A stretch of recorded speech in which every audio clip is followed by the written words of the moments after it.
morning. Good morning, Jen. Sean, Yes. I'm dreaming of an Odell Christmas. Is that what you're dreaming I'm of? dreaming of it. I think it just might happen. It might. Yeah, it just might, because Jerry won't give it up. Jen won't give it up. He's become infatuated. He's got his eye on this pretty girl. This is it. He's gonna date her. Yeah, he's sending flowers, candy. Nope. Got his homeboy. Hey, you know my friend like you. That's true. A Jerry Jones crush, huh, guys? We're going to get into that in just a moment. But first, guys, on Von Miller's live video podcast within the Bleacher Report app, Skip, 11 from Heaven, Micah Parsons. He talked about who deserves credit for the Eagles' success this season. Take a listen. Is it Hurts or the team? I think it's a little bit of both, man. I think it's system and team. Eagles left tackle Jordan Mailata responded saying, quote, I'm going to worry about the Chicago Bears this week. Micah should worry about his game this week. Shots fired early. Shannon, do you like or do you have a problem with what Micah said? I don't have a problem with what he said because every quarterback is a systems quarterback. Do you believe that Tom Brady or Aaron Rodgers could run the system that Lamar Jackson run? Absolutely not. What you do, if you're a smart head coach, Skip, you build a system that fits your quarterback, and then you get talent to surround him. That's what they've done with Jalen Hurts. They say, you know what? This man has tremendous legs. He's also brought his arm up to his legs. So you see back-to-back season in which he's rushed for at least 10 touchdowns, and now he's throwing the ball even better. So, yes, he's a systems quarterback. But Tom Brady is a systems quarterback.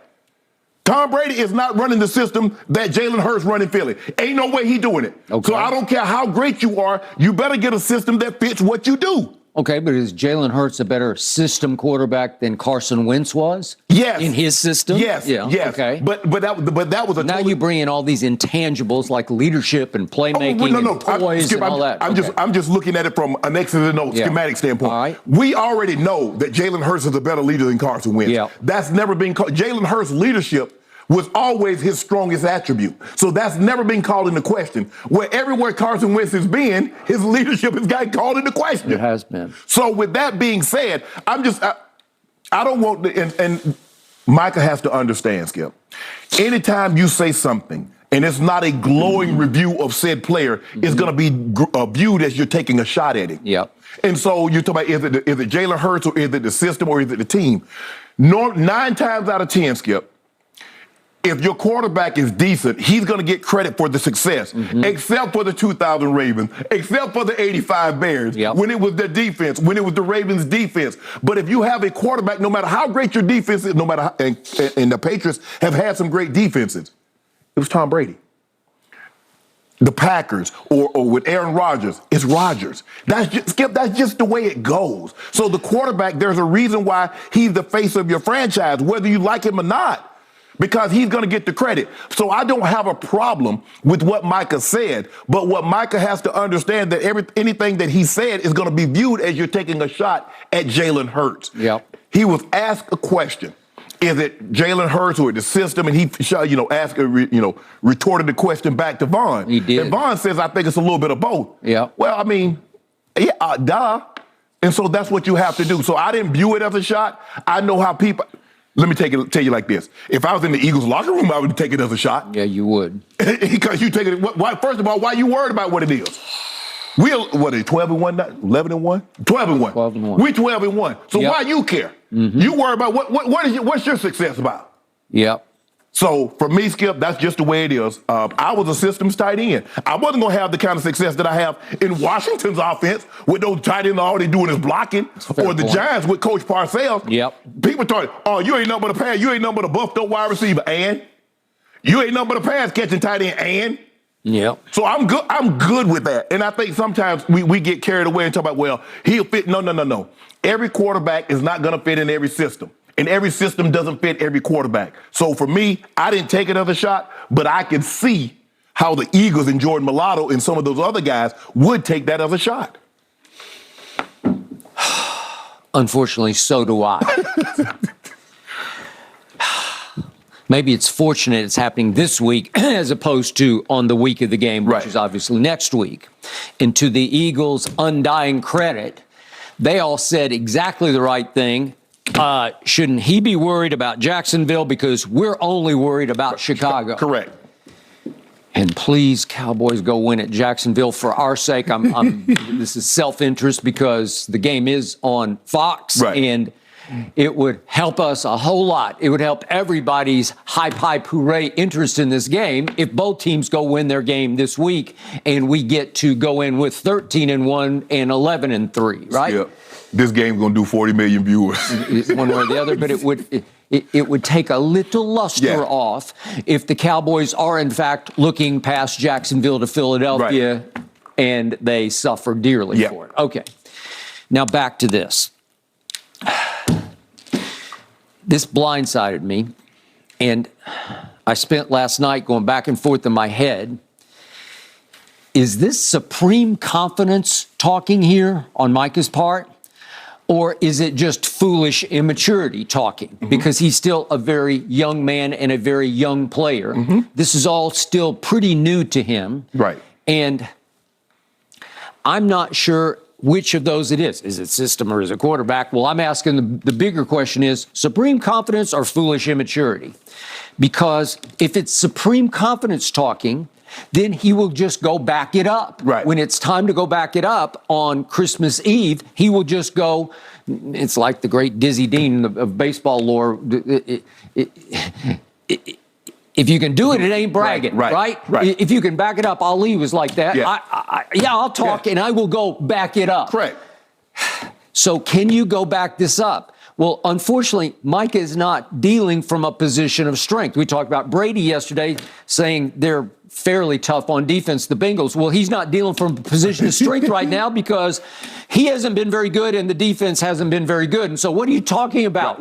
And we just saw you get beat 35-7. Okay, so help me out here because Micah, the last two games, as you've been pointing out right and left on this show, has been dangerously quiet.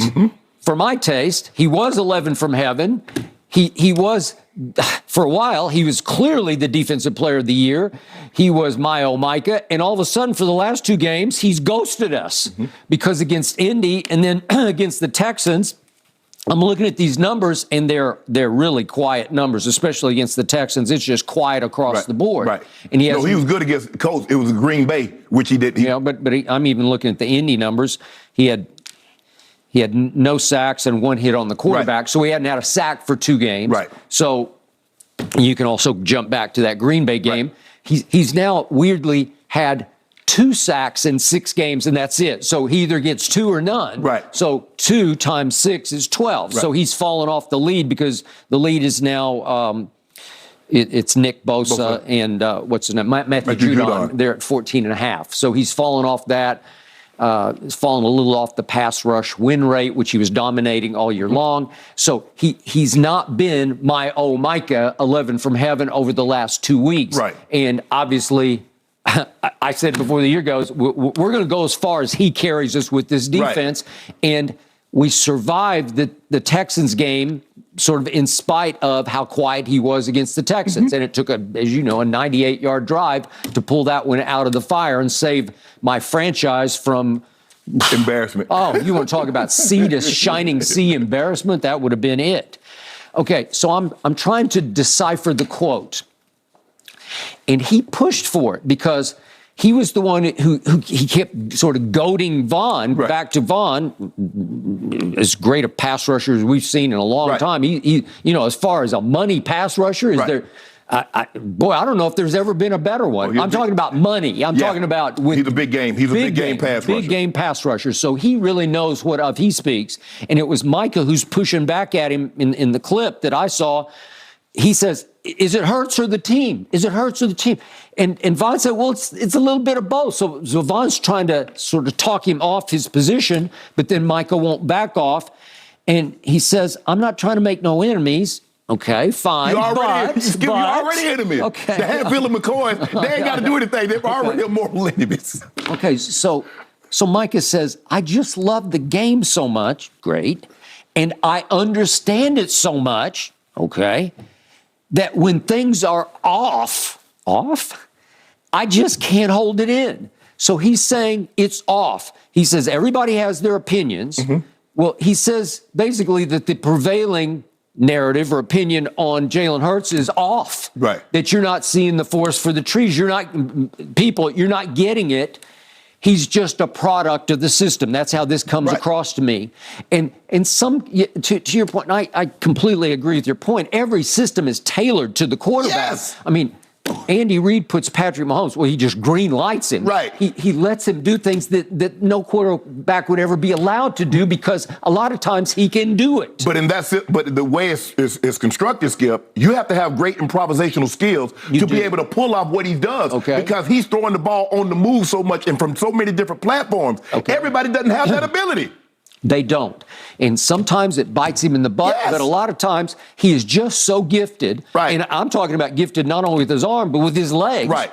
Weirdly gifted with his legs because he can maneuver and he's got misleading downfield speed. Right. When he gets rolling, he can roll. But the point is, it's made for him. And his coaching staff, they encourage it. Just go. Right. And if you screw it up, we'll get him next time. Right. That's a system. That's